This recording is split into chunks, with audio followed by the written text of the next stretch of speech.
படுகுழியினின்று விடுவிக்கிறார், இரக்கத்தை முடியாக சூட்டுகிறார்.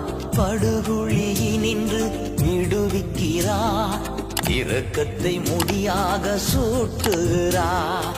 அவர் செய்த சகல உபகாரங்களை நீ ஒரு நாளும் மறவாதே, ஒருபோதும் மறவாதே.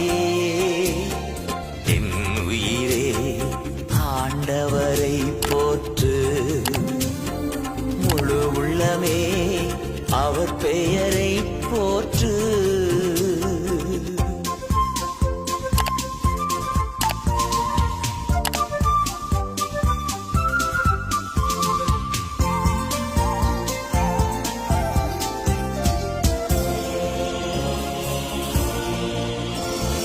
வாழ்நாளெல்லாம் நன்